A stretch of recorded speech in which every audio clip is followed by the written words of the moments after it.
Oke, assalamualaikum warahmatullahi wabarakatuh. Perkenalkan, saya Faiza Ali, NRP 025117400095 dari kelas menyimpan energi Institut Teknologi 10 November. Di sini saya akan menjelaskan tentang redox flow baterai untuk penyimpanan energi. Yang pertama dan pendahuluan, dapat diketahui bahwa dalam 15 tahun terakhir terjadi peningkatan pesat pada penggunaan sumber energi terbarukan seperti sel surya dan turbin angin, khususnya pada jaringan listrik.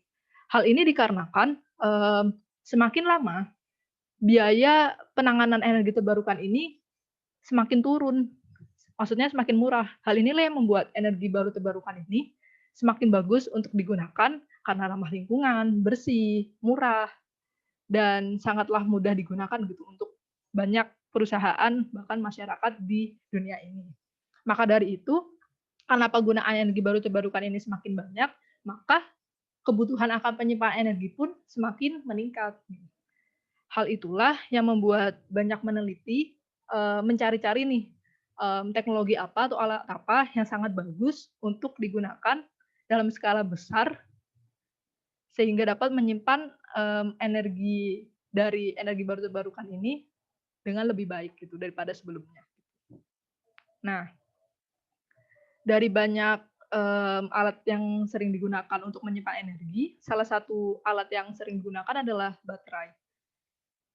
Baterai yang sering digunakan ada 3 ini, yaitu ada baterai lithium ion, baterai asam timbal, dan baterai aliran redox. Nah, akan tetapi seperti yang kita tahu bahwa masing-masing baterai memiliki sifat dan biayanya sendiri-sendiri sesuai aplikasinya gitu. Karena misalnya kita menggunakan baterai asam timbal, kita mendapat keuntungan nih karena baterai asam timbal ini relatif lebih murah dibandingkan teknologi yang lainnya. Akan tetapi lifetime-nya tuh sangat sebentar, jadi cuma bisa digunakan dalam waktu yang sebentar, nggak bisa digunakan dalam jangka yang lama. Dan misalnya kita menggunakan baterai lithium ion, ini lumayan bagus dan sangat bagus karena sangat banyak digunakan. Contohnya itu pada tanggal 14 Desember 2017 kemarin di Australia telah membangun baterai lithium ion raksasa sebagai penyimpanan energi pembangkit listrik tenaga angin di sana. Akan tetapi mereka sangat membutuhkan biaya yang sangat besar karena bahan-bahan dari baterai lithium ion sendiri ini lumayan mahal, apalagi litium sekarang ini sangat susah dicari gitu kan. Maka dari itu banyak meneliti mulai mencari kembali baterai apa yang sangat bagus untuk digunakan di masa mendatang. Salah satu baterai yang masuk nominasi dari para peneliti tersebut adalah baterai aliran redox atau RFB.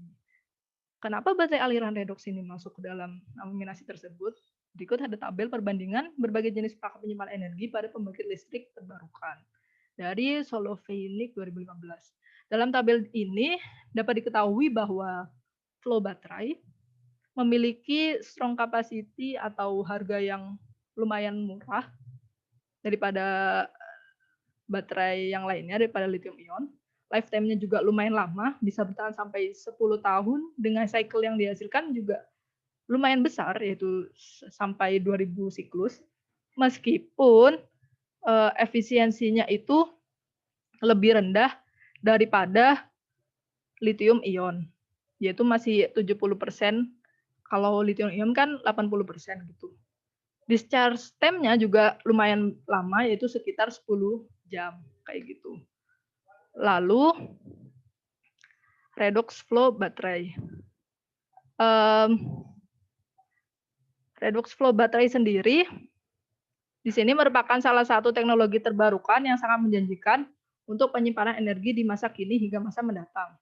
RFB merupakan jenis baterai sekunder yang dapat diisi ulang atau rechargeable, di mana merupakan perangkat yang dapat mengonversi energi elektrokimia karena elektrolitnya mengandung satu atau lebih larutan elektroaktif yang mengalir melalui sel elektrokimia dan mengubah energi kimia menjadi energi listrik. Nah, dari skema ini dapat kita ketahui bahwa pertukaran ion ini sendiri dapat terjadi melalui elektrolitnya, di mana elektrolitnya ini kedap terhadap elektron. Lalu di sini dapat diketahui bahwa membran exchange ion exchange membrannya itu diletakkan di antara kedua elektrodanya ini. Dan juga agar siklus RFB-nya ini tetap stabil, maka selnya ini dapat diaplikasikan pada suhu ruangan gitu. Nah, kelebihan dan kekurangan dari RFB. Kelebihan dari RFB sendiri dapat konversi daya pada RFB dapat dipisahkan dari penyimpanan energi, sehingga ukuran daya dan energi memiliki masing-masing ukurannya sendiri. RFB akan lebih baik lagi jika memiliki penyimpanan yang lebih besar karena akan semakin banyak energi yang dapat disimpan. Lalu yang kedua, RFB juga memiliki waktu penyimpanan yang lebih daripada perangkat lainnya, yaitu sekitar 4-6 jam. Dan juga efisiensinya yang lumayan tinggi.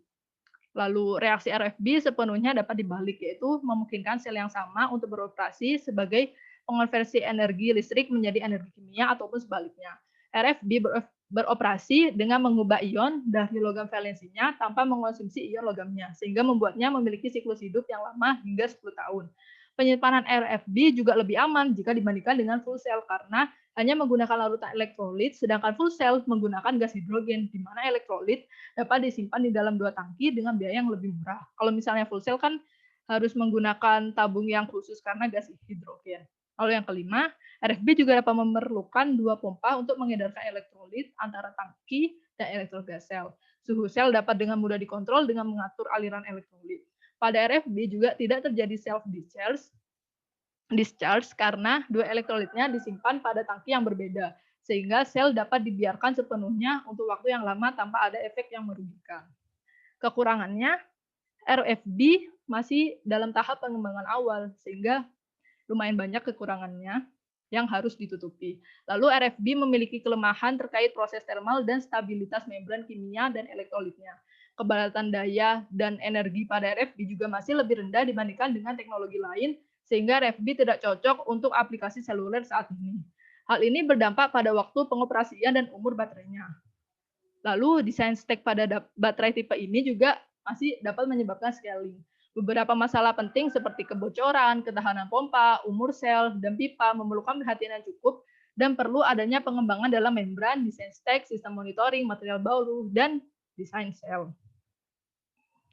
Nah, berikut perkembangan RFB.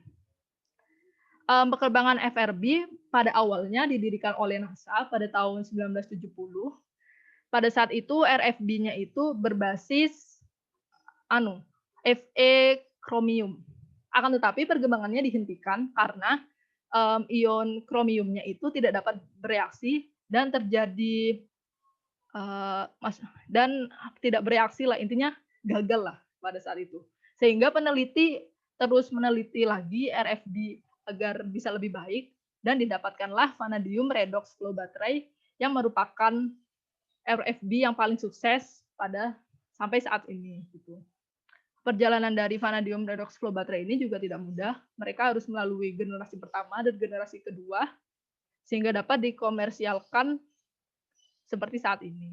Dan harapannya untuk VRB generasi ketiga, VRB ini dapat memiliki teknologi yang baik sehingga dapat diaplikasikan dalam skala yang besar dengan teknologi pintar. Gitu. Vanadium redox flow battery dapat dilihat seperti ini skemanya. Ini didapat dari jurnal Weber DKK pada tahun 2011. Intinya sama seperti RFB seperti sebelumnya, di mana elektrolit yang digunakan di sini adalah vanadium. Tentang VRB, penggunaan logam yang sama pada anoda dan katoda di VRB memberikan beberapa keuntungan, yaitu tidak terkontaminasinya membran dan elektroda, mengantisipasi penurunan kapasitas, dan lifetime yang lebih lama. Nah, vanadium 2 dan vanadium 3 merupakan pasangan ion logam di sisi anoda, sedangkan vanadium 4 dan vanadium 5 merupakan pasangan ion logam di sisi katoda. Selain itu, pada baterai VRB digunakan cairan vanadium sebagai elektrolit yang disimpan pada tangki luar yang kemudian dialirkan menuju regeneratif full cell untuk menghasilkan listrik sebagai hasil reaksi redoks dari elektrokimianya. Kelebihan lain dari VRB adalah jumlah energi dapat disimpan sebanyak-banyaknya hanya dengan cara meningkatkan ukuran tangki elektrolitnya. Selain itu, VRB memiliki internal discharge yang rendah dan kerugian parasitik yang rendah pula. Siklus VRB ini diperkirakan bisa mencapai sekitar 10.000 siklus. Akan tetapi, kerapatan energinya yang rendah sehingga masih memerlukan perbaikan pada membran dan elektrolitnya. Seperti itu. Lalu, apa saja sih aplikasi dari RFB sejauh ini. Sebenarnya sangat banyak sekali aplikasi RFB yang sudah dikembangkan, akan tetapi saya hanya merangkum beberapanya. Yang pertama, pada tahun 2005, VRB ini sudah didirikan untuk membangkit listrik J-Power oleh SEI di Jepang. Ini untuk membantu pembangkit listrik tenaga angin di sana. Lalu pada tahun 2005 juga pengembangan RFB ini sedang gencar-gencarnya dikembangkan di Cina untuk pembangkit listrik tenaga angin. Karena pada saat itu di Cina pembangkit listrik tenaga anginnya itu sering terputus-putus. Maka dari itu Cina mengembangkan RFB dan sudah memprediksikan hasil energi yang dihasilkan, yaitu pada tahun 2010 mendatang bakal menghasilkan energi sebesar 20 GW, lalu pada tahun 2015-nya sebesar 100 GW, dengan total penghasilan itu mencapai 300 miliar yuan atau setara dengan 47,2 US dollar. Dan hasilnya tersebut dapat disumbangkan untuk perbaikan jaringan listrik di dekade yang kedepannya. Selain itu, di negara Asia lainnya seperti di Thailand juga sedang memproduksi sistem VRB berlisensi oleh Selenium Company Ltd. Lalu di Korea juga Samsung Electronic Co Ltd. juga telah mengembangkan RFB dengan elektrolitan air. Dan pada saat ini di Jerman, yaitu Fraunhofer Gesellschaft telah memulai sebuah program penelitian tentang elektrolitan air dan telah merencanakan sebuah sistem VRB untuk di benchmark. Nah, berikut adalah sistem dari proyek yang ada di Jerman tersebut. Nah, dari sini dapat diketahui bahwa sistem ini sangat bagus, di mana terdapat 2 tangki berukuran 300 meter kubik. Dan hasil dari VRB ini diprediksikan akan menghasilkan sekitar 20 MWh untuk perbangunan seluas kalau kurang lebih 37 kali 17 meter kubik. Itu sudah sangat lumayan besar sekali. Nah, meskipun demikian, VRB ini masih sangat susah dikembangkan, maksudnya sangat susah dikembangkan karena vanadium sendiri merupakan bahan yang sangat mahal. Akan tetapi IRENA, sebuah situs telah memprediksikan bahwa instalasi dari VRB ini pada tahun 2030 dapat turun atau lebih murah, dan juga lifetime-nya bakal lebih panjang, yaitu sekitar 30 tahun, dan juga efisiensinya tuh meningkat sebesar 8%, seperti itu. Dan ini merupakan persentase biaya pembuatan VRB dari jurnal Liu 2017. Dapat diketahui bahwa sangat banyak peralatan yang dibutuhkan seperti separator, PCS, PVC, dan lainnya. Dan ini adalah kurva penjualan RFB pada tahun 2014 sampai tahun 2020. Dapat diketahui bahwa peningkatannya sangat pesat. Nah, jadi kesimpulannya adalah RFB merupakan teknologi penyimpanan energi yang menjanjikan, di mana sistem ini akan mendukung sumber energi terbarukan yang terputus sehingga dapat digunakan lebih baik lagi. Selain itu, RFB dapat mengaktifkan berbagai sistem operasi lanjutan dalam berbagai skala waktu seperti second position, power smoothing, UPS, load leveling, load following, power balance, dan lainnya karena kelebihannya dengan keuntungan teknis yang ekonomis. RFB ini telah membuktikan bahwa pasar dan pengembangannya diharapkan dapat tumbuh secara signifikan di masa mendatang, sehingga RFB dapat menjadi penyimbangan energi dengan teknologi pintar, khususnya untuk pembangkit listrik di seluruh dunia.